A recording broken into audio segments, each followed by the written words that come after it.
Mm-hmm.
London is calling, and Italy and Spain have answered that call. The first semi-final showdown in Euro 2020, and this fixture has pretty much become a European classic in recent years. The latest clash is no different, and a spot in the final is awaiting the victor. It's Italy against Spain up first tomorrow.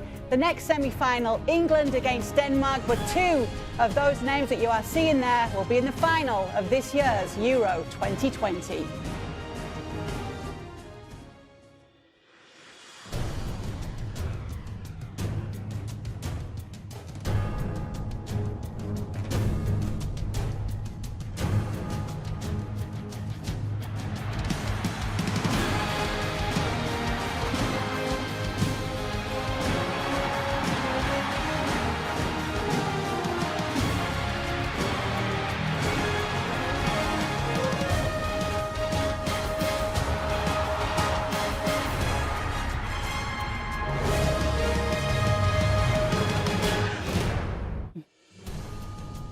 Welcome into our coverage of Italy against Spain. We are on the ESPN app, YouTube, Facebook and Twitter, streaming live to all of you, and we have a whole team to do so. My name's Kay Murray, joined here in the studio by Alessandro Del Piero and also Chris Coleman. And the big talk right now, Alessandro, the word from the Spanish press is that Alvaro Morata might not be starting. What do you think has been down to Luis Enrique's decision here?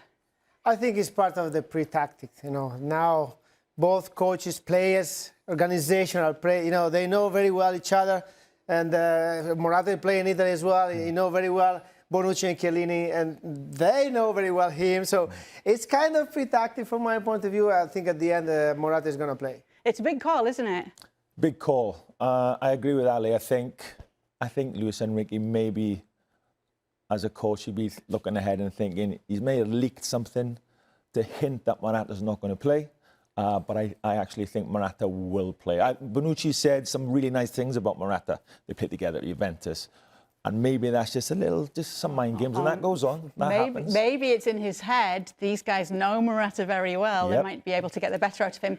That aside, essentially today, we're looking at two very, very strong midfields. Ale, is it going to come down to who wins the midfield battle?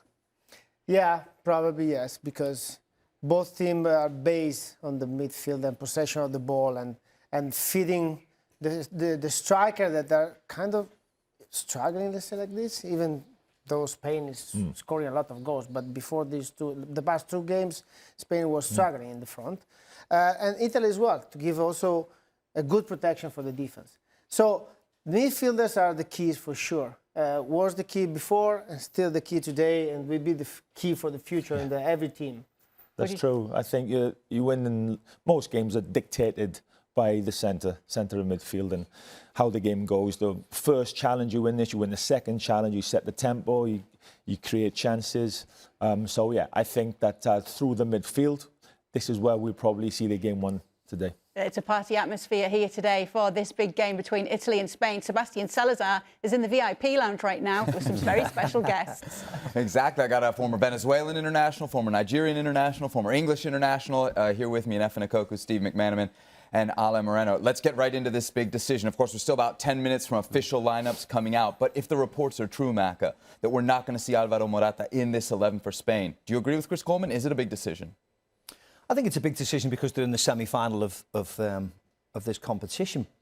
But if you analyse his performances, I don't think it's a big decision. I don't think he's played particularly well. You don't seem surprised? No, I don't seem surprised at all. I mean, he might play, I don't know, but I don't seem surprised that he's been dropped because he hasn't been playing well. I thought he was terrible in the last game. I know he scored that good goal against Croatia in extra time, but I thought it was a poor defensive mistake, albeit he controlled it and smashed it into the net. So if you're a member of that team and you haven't had minutes on the pitch and he's been chosen in front of you, when do you get your opportunity? So it doesn't surprise me at all. My surprise is, though, that it happens now. Yes. If you were going to drop Morata, you should have done this 2 games ago. Now you've gone to this point of the competition. You've done what most of us would think, would overachieve in this tournament. Now you're here, and now you're telling your goal scorer, which, by the way, it's not like you have a better option coming off the bench. You're telling him, we don't think so. We're going to go with something else, which tells me that what Luis Enrique is thinking is we're going to crowd the field with a lot of players that are going to move in and out of positions, rotating in and out of positions, try to draw out Chiellini and Bonucci, and then maybe you find some sort of this runs in behind or these gaps that they're going to find in the final third. It's going to be a lot of false nine going on, which then tells me the possession of Spain needs to be at a premium. So the Spanish FA has just tweeted it out. It is official. No Morata, no Gerard Moreno in the starting 11. Well, either for Spain, your reaction? He's not playing, I think, probably because Luis Enrique wants a more fluid attack. Maybe he also wants a striker who the Italian defenders don't know. Someone a little bit smaller, a bit more mobile as well. Chiellini and Bonucci are probably a little bit too physical for Morata, although Morata he's got a kind of a presence up there, but you've got 2 guys who know him very, very well, who could probably neutralise him quite easily. Whereas players that they don't know so well, especially with a fluid counter-attack, especially as Ali was talking about, those guys might be able to help that or hurt that Italian defence just that little bit more. Yep. Italy and Spain should be a great matchup. Lots of history between these two. Speaking of history, lots of history at the venue for today's semi-final. Wembley, the new Wembley, opened in 2007. Played host to some pretty big acts in its day. U2, AC/DC. Maka, your personal favorite, Adele, she put 98,000 in there. I was there. You were? I was there. No surprise. I was singing with her. But there's Great. There is a reason at the end of the day they call it the home of football.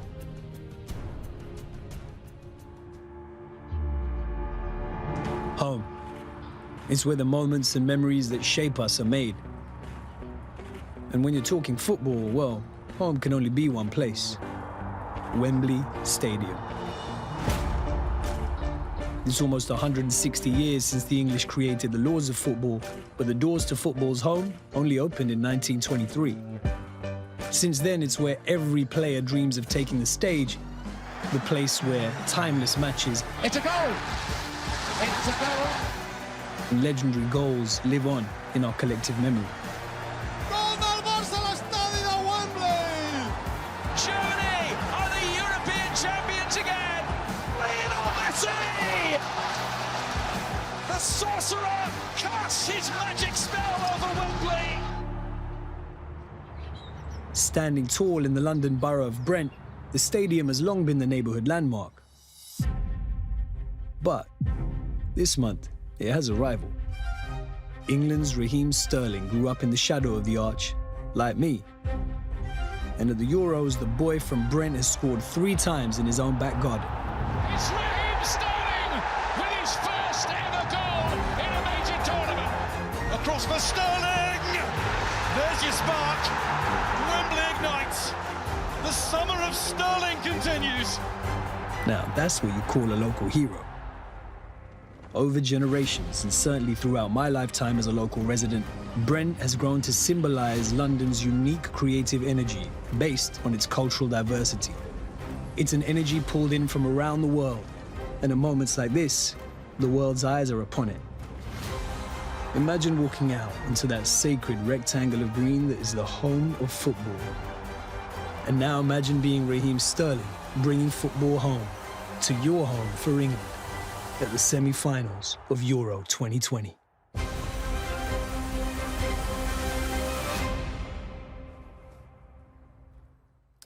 Cannot wait. Italy and Spain coming up from Wembley. Joining us now from the terrace outside of Wembley, we got Stewart Robson and Kelly Cates. Guys, great to have you with us. I was going to open up with a generic question. Who do you think is the favorite in this match? But we've just got the team news down from the Spanish FA. No Gerard Moreno, more importantly, no Alvaro Morata in this 11 for Spain. Your reaction? Stuart, it's interesting that Seb asked that question about Morata, because he said about Chiellini, it's like being locked in a cage with a gorilla and trying to steal his food. Is it less about who's in that Spain attack and how difficult that central defensive pairing is to break down for anyone? I think that's one of the reasons that Morata's not playing, because the two centre-halves are excellent players, particularly Chiellini. He's still a great player at 36. Bonucci's very good on the ball. I would say he's a great defender. But I think Ali Moreno said it a little bit earlier on. Spain want to dominate midfield. That's the area where they want to get an overload. They want to control the midfield and then get runners going beyond Bonucci, going beyond Chiellini and running off the back of Jorginho, who I think is a very poor defender. How important do you think it is for Spain's chances that Italy are missing Spinazzola? Well, I think he's been key to the way Italy play, and it's not going to change. This is going to, whoever comes in at left back, probably Emerson's going to come in at left back. He will get forward down the left-hand side. They will become a back three. Insigne will go in field and try and create that space, or get space in behind Spain's midfield. That's going to be the formation. Spinazzola's done the job brilliantly. Emerson hasn't had that many games for Chelsea. He's not as good as Spinazzola, so that could be a problem for Italy. Italy have been so controlled throughout this tournament. For Spain, it's been a little bit more patchy. But as an Englishman, obviously you're looking forward to the semi-final here tomorrow night between England and Denmark. Could this be the better game, though? I think it's going to be a great tactical battle. I think it's going to be a really good game. I'm speaking to a lot of people who think Italy are going to win comfortably. I'm not sure that's going to be the case. Spain have got better. I think they have controlled possession. They just haven't taken their chances. Tonight might be the time. It might be the time, Seb, for them to take their chances, but who's going to take them? All right, Kelly, Stewart, thank you very much for the time. Don't go far. We'll hear from you later in the show as the atmosphere continues to build there at Wembley. For now, we send it back over to Kay across the studio. Thanks, Seb. Yeah, obviously all the talk on Leonardo Spinazzola, who has a ruptured Achilles. He's undergone surgery on Monday. It looks as though it'll be about 6 months that he'll be out, but he pulled up with the injury in the game against Belgium. And there's going to be a huge miss, LA, with everything he brought to this team. He's been a standout star in the Euros overall, and he offers a huge attacking threat for Italy too. Definitely, you know, both sides, attacking and defending, it was amazing the whole tournament. And it's just very sad, you know, when you got injured like this, and the team was really close with him. And they tried to bring this bad news in the way in order to be a good news. How? Let's win for him as well. This is the chemistry inside the team. They were so close to each other, the players. He's a really good guy, and he performed really well. Yeah. It's those moments, Chris, though, when you've got to go back to the drawing board, when it's a player you've relied so heavily on, and now suddenly you're in a semi-final against Spain, and you're without one of your key players. But that's where all the team spirits come. So this run Italy's been on hasn't come from 11 players. It's come from a bigger group than that. So this is where we saw the celebrations on the plane where the Italian players and the staff were singing Spinazzola's name. And I thought that was a great shot. They looked really, really good. Yeah. You know, you can see the togetherness they got. So if there's any team that can overcome the loss of Spinazzola, who's been outstanding, but if there's any team that can bridge that gap in a different way, Italy can do it. And yes, he's a loss, but I still expect Italy to be very good today. Well, how are they going to bridge that gap? We've got Craig Burley and Sami Khedira here with us now and joining us to talk a little bit more about what Mancini's going to do about the absence of Spinazzola. We are, and it's been a great partnership, and one of the young ones has just told me this is actually an iPad. I can't figure what I'm doing. You used to use slate usually, but it has been a fantastic partnership, but one that unfortunately is split up now. And what we're seeing is the positioning of Spinazzola Sammy, he gets so far forward, doesn't he? Exactly. So Insigne and Spinazzola, they switch position, and what happened now is really interesting, because as soon Insigne arrived the ball, it was a small movement from Spinazzola to get the ball in his feet, but then the defender was coming and did a deep run behind the defense line and an amazing ball from Insigne, and then a great cross and a big chance for Italy. So this one is one of the secret why Italy was so strong, but today they are missing Spinazzola, and this one is another situation where he reads it really well, doesn't he? So he sees this play building up, he recognises that the Belgians are 2-on-2, yeah? Exactly. And and what happened now, normally you do like the overlapping, but Spinazzola, he saw that there's not enough space at the outside of the field, so he came in. This was normally a run from the midfielder, and a big space and an amazing ball from Insigne and a big opportunity again for Spinazzola. So this has been an unbelievable attacking platform for this Italian side. But no Spinazzola today, so just how are they going to cope? Because Insigne's worked brilliantly with Spinazzola. He makes some really unusual runs, but he's not there. Some big shoes to fill. Yeah, Roberto Mancini is going to have to do that, but he's absolutely transformed this Italian side since coming in 2018, especially with that big shock fact where Italy didn't make the World Cup. But since then, look at this, 32-match unbeaten streak. It's the longest in team history. It's 13 straight wins, also the longest in team history for them. But it may come as a surprise to some that the only time they ever won the Euros was in 1968, so they're trying to win their second. Well, last week, Alessandro Del Piero has been making the most of his time up here in the northeast of the United States. He made his way to Boston's North End, which is full of Italian Americans, so as you can imagine, it went by very uneventfully. Ciao guys, we are here at North End in Boston, Little Italy. We need a good coffee. Italian coffee. Ciao, buongiorno. It was really good. La fotografia, listen.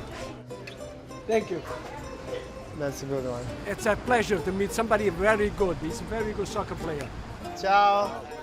Bene tu? Sì, vieni. Vieni. So nice to have this kind of welcome when you're really far away from your country. This is show how passionate we are about football, about our national team, and I love it. Love it. Dream come true meeting Del Piero. This is the captain. Amazing. Bene, come ti chiami? Goni. Ti trovi bene a North End? Sì.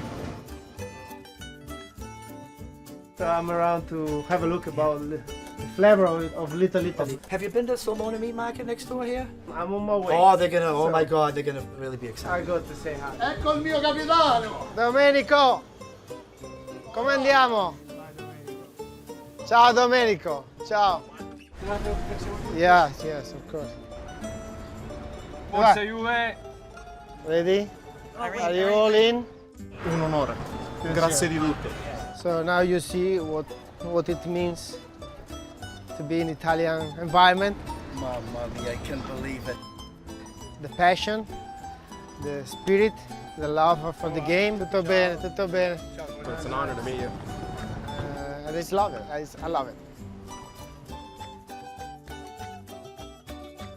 Ecco il mio capitano. I love it. You see, wonderful. You see how we move heart, mind, hands all the time. Most importantly, what did you eat?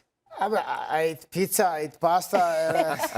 I mean, I try to be in shape, but I had a great time. And you see people where they face him, as a football player, they face him and they talk to you like you know each other for 30 years. This is how we manage the things together, and it's really lovely the passion that comes from, and how they want to make you happy. And this is beautiful for our country. That's, you know, especially for the people that lives outside Italy, is beautiful. I had an incredible time.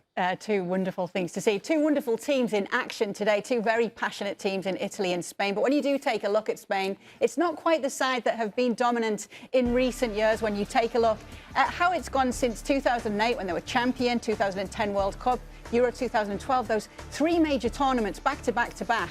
Then it went to the group stages in Brazil when they were shockingly knocked out. Round of 16 in the next two major tournaments. Well, through to a semi here in Euro 2020. And there is it's fair to say, guys, that it's pretty difficult to know what we're going to get from Spain, even from this tournament. It's pretty hard to assess what we've seen so far. We've seen extra time, we've seen 2 5-0s, we've seen cagey draws. What are we going to get here? I'll tell you what we know for certain that we're going to see from Spain, Sam, is the fact that they rely very much on Jordi Alba getting up and down that left-hand side. He is going to be the natural outlet. This is where he wants to be. This is where the balls are going to be played into. But, of course, if he's going to get up into this sort of space, what happens behind him, Sammy? Nah, what happened? There's space. There's a lot of space. And it's a sort of space that if you're Italy, you want to take full advantage of. So if you're sitting in that locker room for Italy, what are you trying to do if you're Federico Chiesa? So in this kind of situation, maybe Chiesa can play a little bit more higher and Barella has to help Di Lorenzo, because when Italy recover the ball, Chiesa is almost by his own, or play against Pau Torres or against Laporte.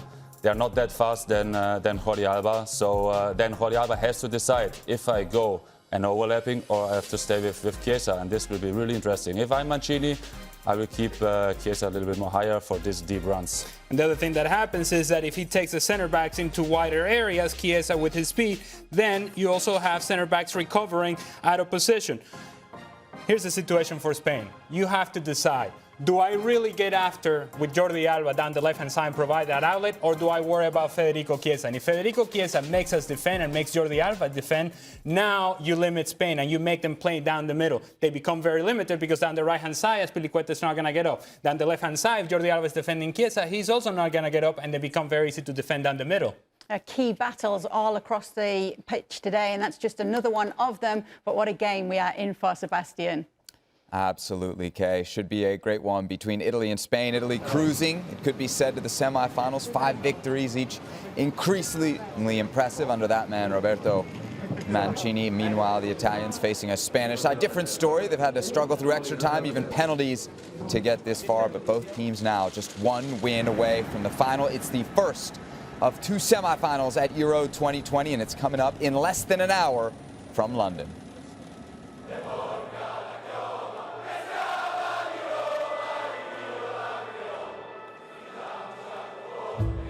Here, you stand for much more than a team. No. This is for everyone that calls your home, home as well. This is a shared experience unlike any other. Your despair is their despair. Their euphoria is your euphoria. Just fantastic! For the Azzurri, it's been a record-breaking streak of bliss.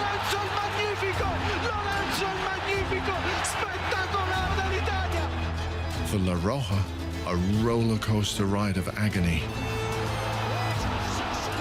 and ecstasy. And now these old rivals come together yet again. 2 passionate nations are set to explode. A place in the final awaits.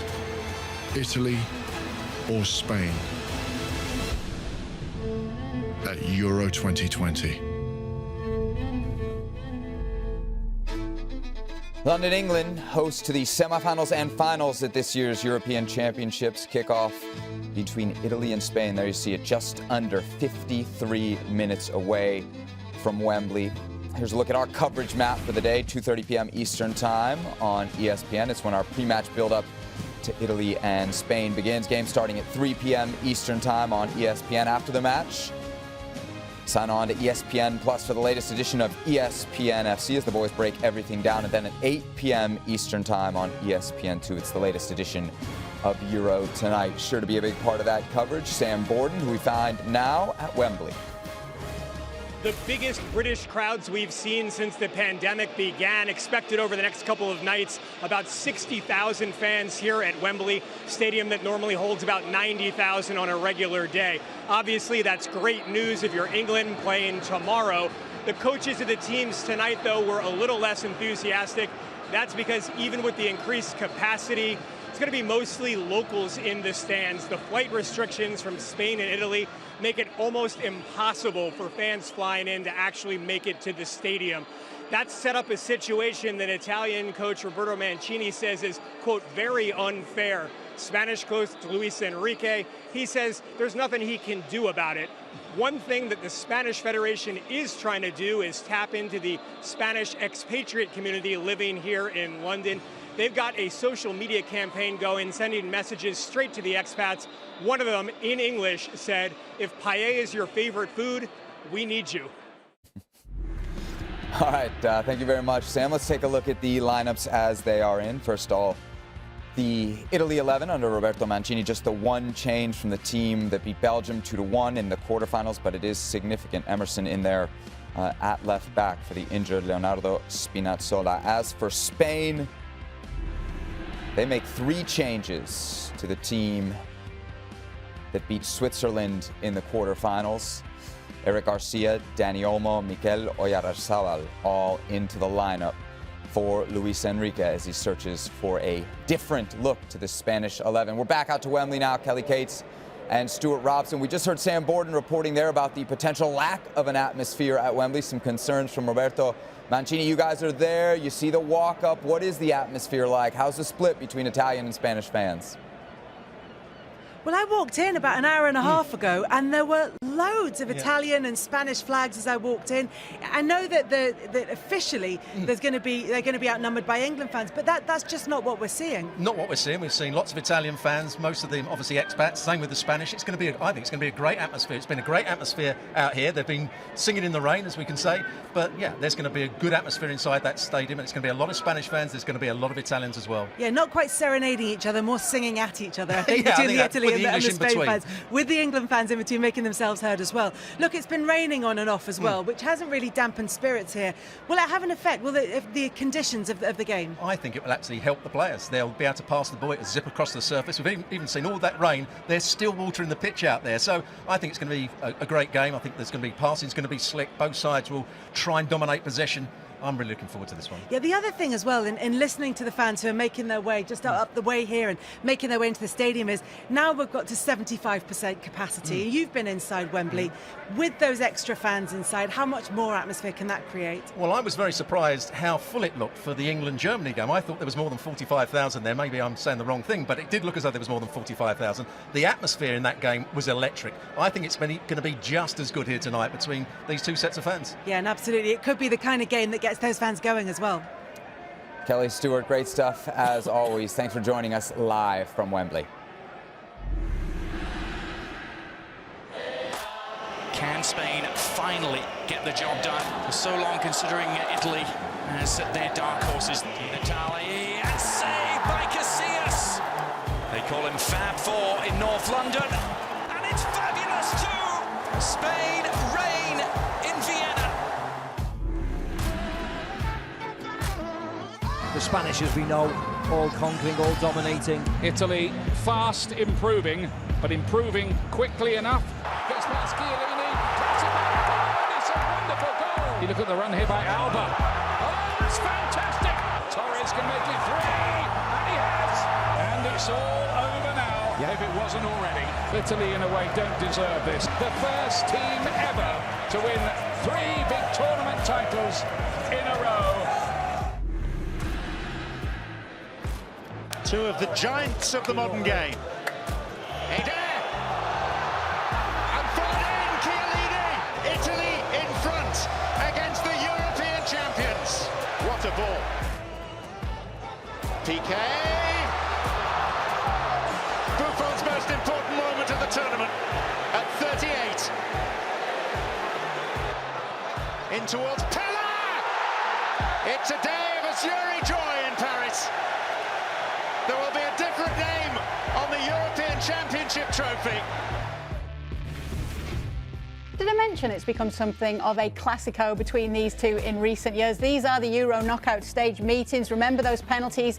Iker Casillas with the big performance in 2008. In 2012, that 4-0 win for Spain in the final. The round of 16 is where Italy got the better of them in 2016 with Antonio Conte's side. And now here we are, 2020, and it's a semi-final. But we can now send it back to Wembley, where we do have John Champion and Taylor Twellman with us. They are ready for the big call today, and we are ready to hear your reaction to these lineups, guys. Well, thank you, Kay. I mean, we'll start with the Italy lineup, which is the more straightforward tale to tell. Spinazzola, sadly, grievously injured. He's undergone surgery on a snapped Achilles. Big miss for Italy. Emerson comes in. That's their only change. Yeah, there was a little bit of a rumor floating around that Bastoni may be in that spot because he had played that for Inter Milan, but yet Di Lorenzo hasn't really been that most, I would say, adventurous at that right back position. And so you look at it and say, fine, Emerson slides in, but he's not going to be as up and down the way Spinazzola has been. So what impact does that have on Insigne? And I think there's a lot of pressure on Immobile's shoulders up front because he hasn't been very good in the last couple of games. And yet, when you look at this game, Spain likes to push a high line. He's the king of the counter. He may have some opportunities with that space in behind tonight. Now, give me some insight into this Spain lineup. I mean, you virtually dropped your plate of jelly deals when you saw the sheet come through. Jelly what? We'll go into that later.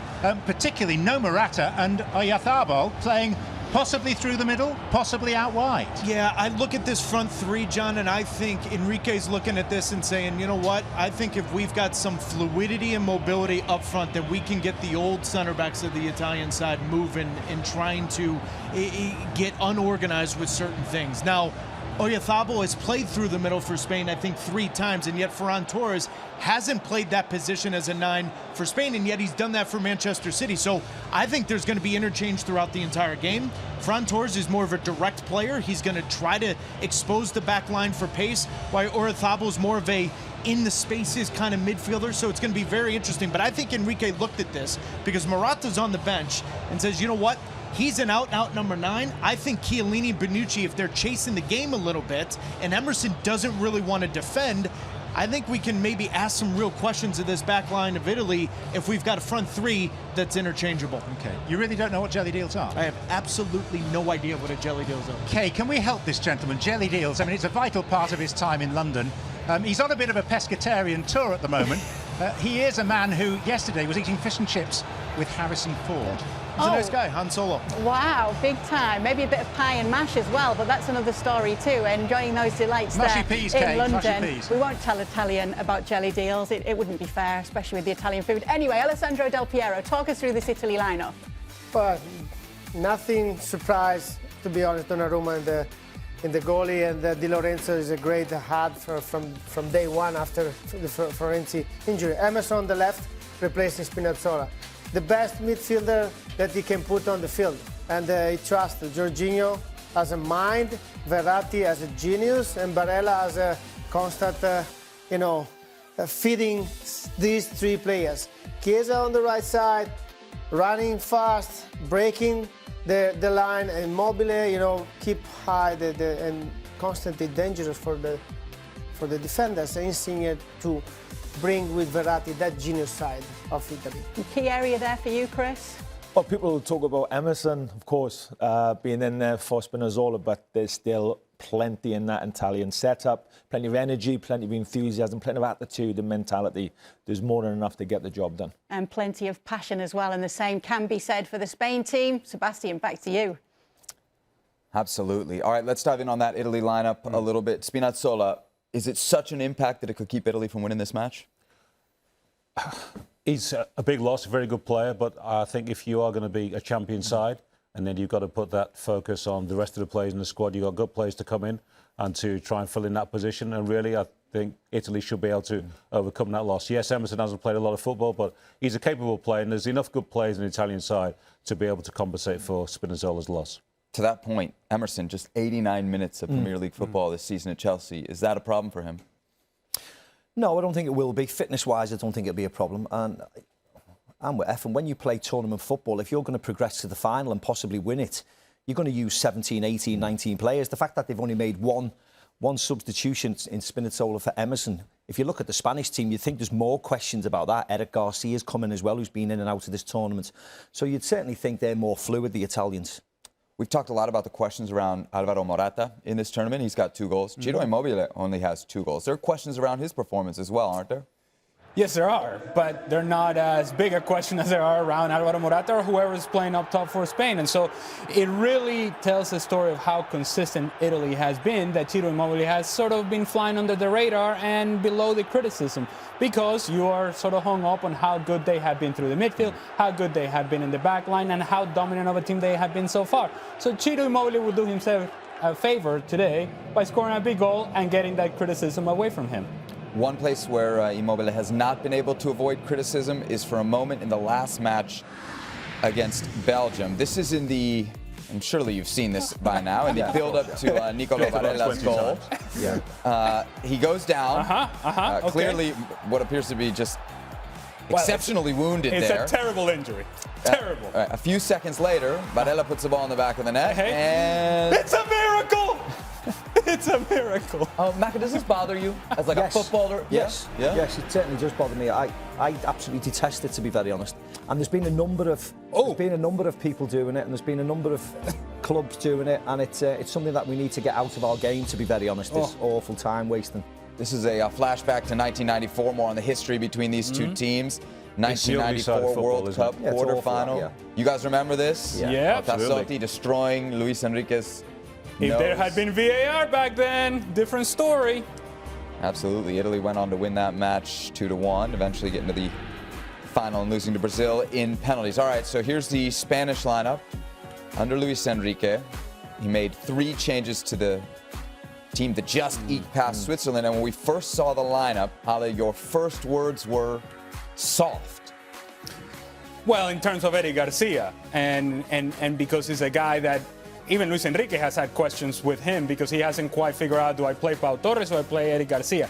In terms of what he's trying to do in the midfield and in the attacking half, it is very clear to me that Luis Enrique is saying, look, we really, really have to be good with our possession today. And if we're going to be good with our possession, the movement of the ball has to be there. The rotation in and out of spaces from different players. We have to have flexibility in the guys that come in and out of spaces. It's always rotation good, of the ball. Spain always keep the ball very well, no matter who they play, and they build up frustration in the opposition. No matter how good you are, if you can't get the ball, you're going to be frustrated. You start doing things that you don't want to do.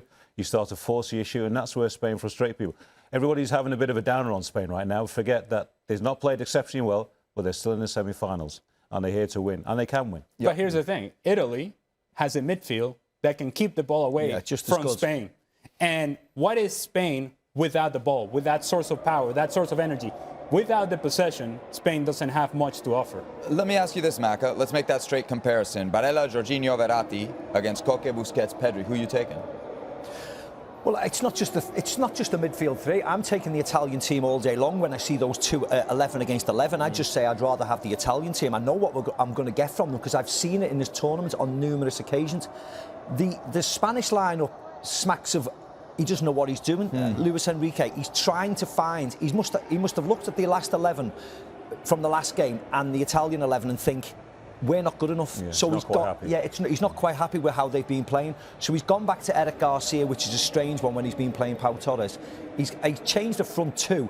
So that almost says to me, we're weaker than the Italian team. We're scared of the Italian team, and we have to find another way of trying to keep the ball. But I think we know that the Spanish side are good with possession. I don't think it's going to be a lot in it today because the Italian team have been great keeping the ball. They were great against Belgium, and they're arguably one of the best teams around. So I don't think it'll be a huge surprise today if they dominate possession themselves, the Italians.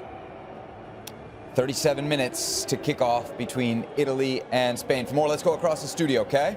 It is an interesting chat, guys. Obviously, the Italians so far, Chris, have been able to dictate play throughout the games that we've seen them in. They've been dominant throughout. Obviously, they had that tough game against Austria on the way to the semis. But is it fair to say they haven't faced a side like Spain? They haven't come up against a side like this? If you're going to win a tournament, you're going to come up against different sorts of teams. And it's interesting listening to the guys speak. Gareth Southgate changes formation a lot. changed one or two players, and I think we've complimented him on that, and rightly so. But Luis Enrique has got a different idea going into this game, and I've been there, and you think it's horses for courses. In this game, we need to do this just to get ourselves over the line. Doesn't matter how we do it. Spain will play that possession-based football. It's in their DNA. But he's asking Italy a different question. I think it's a brave decision. It's a brave decision. Do you think, obviously some of the guys said it suggests he doesn't know what he's doing, or maybe he knows exactly what he's doing. What have you made of Luis Enrique's lineup, Ale?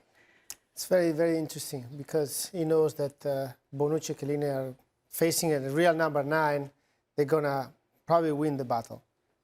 With the support of the midfielder, they will win the battle. So he tried to play in a different way and move those two defenders from the middle that they are strong and try to moving up and down, right and left. So that's created a little bit of confusion because Italy can defend better than Spain.